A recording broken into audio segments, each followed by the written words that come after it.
শুরুতেই জানিয়ে দিব হরমুজে মাইন বিস্ফোরণে তেলবাহী ট্যাঙ্কার ধ্বংস এবং জানিয়ে দিব যতক্ষণ যুক্তরাষ্ট্র হামলা বন্ধ রাখবে ততক্ষণ আমরাও শান্ত থাকব ইরান। আরও জানিয়ে দিব জেলেনস্কিকে পরজীবী আখ্যা দিলেন ইরানের পররাষ্ট্রমন্ত্রী। এবং থাকছে ইরান যুদ্ধ যুক্তরাষ্ট্রকে দুর্বল করেছে, সব দোষ ইসরায়েলের, কংগ্রেসম্যান মেসি। সর্বশেষ জানিয়ে দিব ইরান যুদ্ধে মার্কিন হতাহতের সংখ্যা ছাড়ালো 600, চুপিসারে হিসাব পরিবর্তন। হরমুজ প্রণালীতে নতুন করে উত্তেজনা ছড়িয়ে পড়েছে। প্রাথমিক প্রতিবেদনে দাবি করা হয়েছে রাডার ব্যবস্থা বন্ধ রেখে হরমুজ প্রণালী অতিক্রমের সময় একটি তেলবাহী ট্যাঙ্কার নৌ মাইনে আঘাত করে বিস্ফোরণের শিকার হয়ে ধ্বংস হয়েছে। প্রতিবেদনে বলা হয় জাহাজটি ইরান নির্ধারিত নিরাপদ নৌপথ থেকে সরে গিয়েছিল এবং পূর্বের সতর্কতা উপেক্ষা করেই বিকল্প রুটে চলাচল করছিল।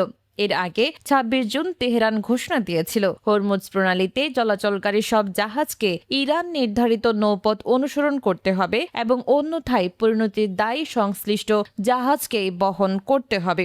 এদিকে হরমুজ প্রণালীর নিয়ন্ত্রণ ইস্যুকে কেন্দ্র করে চলতি মাসে যুক্তরাষ্ট্র ও ইরানের মধ্যে আবারও সংঘাত তীব্র হয়েছে। গত ৮ জুলাই মার্কিন প্রেসিডেন্ট ডোনাল্ড ট্রাম্প যুদ্ধবিরতি কার্যত শেষ হওয়ার ঘোষণা দেওয়ার পর থেকে দুই পক্ষের পাল্টাপাল্টি হামলা অব্যাহত রয়েছে। এই পরিস্থিতিতে হরমুজ প্রণালী দিয়ে আন্তর্জাতিক জাহাজ চলাচল ব্যাহত হচ্ছে এবং বৈশ্বিক জ্বালানি সরবরাহ নিয়েও নতুন উদ্বেগ তৈরি হয়েছে। একই সময়ে ইরানে যুক্তরাষ্ট্রের সাম্প্রতিক বিমান হামলায় ৫৯ জন নিহত ও ৫৯২ জন আহত হয়েছেন বলে মেহের নিউজের বরাতে জানিয়েছে দেশটির স্বাস্থ্য মন্ত্রণালয়। এছাড়া আগের দফার সংঘাতে ২৮ ফেব্রুয়ারি থেকে ১০ এপ্রিল পর্যন্ত মোট ৩,৩৭৫ জন নিহত এবং শতাধিক চিকিৎসাকর্মী হতাহত হওয়ার তথ্য প্রকাশ করেছে ইরানি কর্তৃপক্ষ।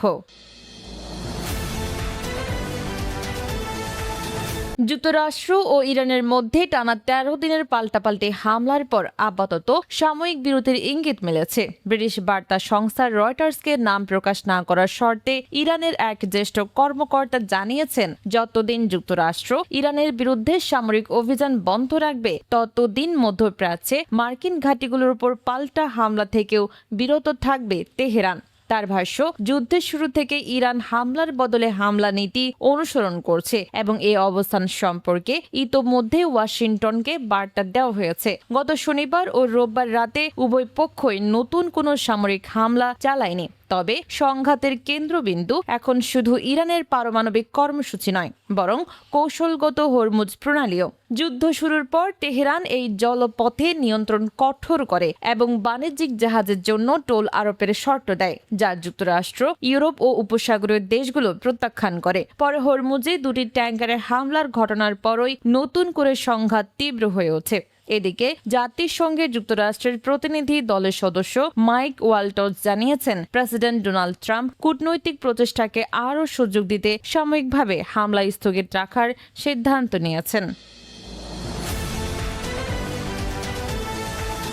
কাস্পিয়ান সাগরে একটি ইরানি জাহাজে হামলার ঘটনাকে কেন্দ্র করে নতুন করে উত্তেজনা সৃষ্টি হয়েছে। ইরানের পররাষ্ট্রমন্ত্রী আব্বাস আরাকচি দাবি করেছেন ইউক্রেন ইসরায়েলের ইঙ্গিতে ইরান সংশ্লিষ্ট সামরিক পণ্য পরিবহনকারী একটি জাহাজে হামলা চালিয়েছে এবং এর জবাব অবশ্যই দেওয়া হবে। ইরানের পররাষ্ট্র মন্ত্রণালয়ের তথ্য মতে এই হামলায় জাহাজে বিস্ফোরণ ঘটে, একজন নাবিক নিহত এবং আরও কয়েকজন আহত হন। ঘটনার প্রতিবাদে তেহরানে নিযুক্ত ইউক্রেনের চার্জ দ্য অ্যাফেয়ার্সকে তলব করা হয়েছে। সামাজিক মাধ্যমে আরাকচি ইউক্রেনের প্রেসিডেন্ট ভ্লাদিমির জেলেনস্কির কড়া সমালোচনা করে হামলাকে জাতিসংঘ সনদের লঙ্ঘন বলে অভিহিত করেন এবং বলেন এই ঘটনার উপযুক্ত জবাব দেওয়া হবে।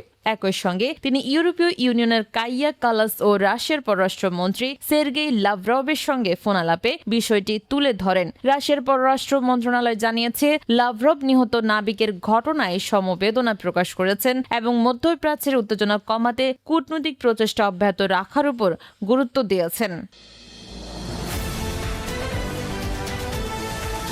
যুক্তরাষ্ট্রের রিপাবলিকান কংগ্রেসম্যান থমাস ম্যাসি দাবি করেছেন, ইরানের সঙ্গে সংঘাতে জড়িয়ে যুক্তরাষ্ট্র সামরিক ও অর্থনৈতিক উভয় ক্ষেত্রেই উল্লেখযোগ্যভাবে দুর্বল হয়েছে। সামাজিক মাধ্যম এক্সে দেওয়া এক পোস্টে তিনি অভিযোগ করেন, ট্রাম্প প্রশাসনের নীতির কারণে দেশের ক্ষেপণাস্ত্র প্রতিরক্ষা সক্ষমতা কমেছে, জ্বালানির মজুদ হ্রাস পেয়েছে, সেনা সদস্যদের প্রাণহানি ঘটেছে, ভোক্তা পণ্যের দাম বেড়েছে এবং জাতীয় ঋণ আরও বৃদ্ধি পেয়েছে। ম্যাসির ভাষ্য, প্রশাসন দেশের অভ্যন্তরীণ প্রয়োজন উপেক্ষা করে ইসরায়েলকে অগ্রাধিকার দিয়েছে, যার মূল্য দিচ্ছে যুক্তরাষ্ট্র। তার এই মন্তব্যকে ট্রাম্প প্রশাসনের ইরান নীতির বিরুদ্ধে রিপাবলিকান দলের ভেতর থেকেই প্রকাশ্য সমালোচনা হিসেবে দেখা হচ্ছে। তবে এই অভিযোগের বিষয়ে ট্রাম্প প্রশাসনের পক্ষ থেকে এখন পর্যন্ত কোনো আনুষ্ঠানিক প্রতিক্রিয়া জানানো হয়নি।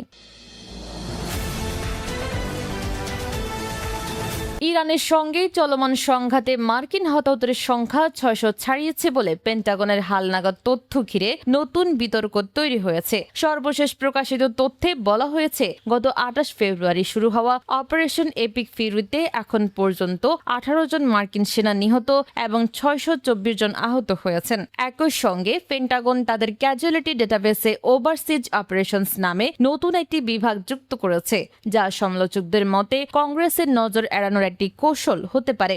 এর আগে সিএনএন এর পর্যবেক্ষণে আহতের সংখ্যা ছিল 482 জন। তবে নতুন তালিকায় 140 জনেরও বেশি বেড়েছে এবং পূর্বে বাদ পড়া 4 নিহত সেনার নামও আবার যুক্ত করা হয়েছে।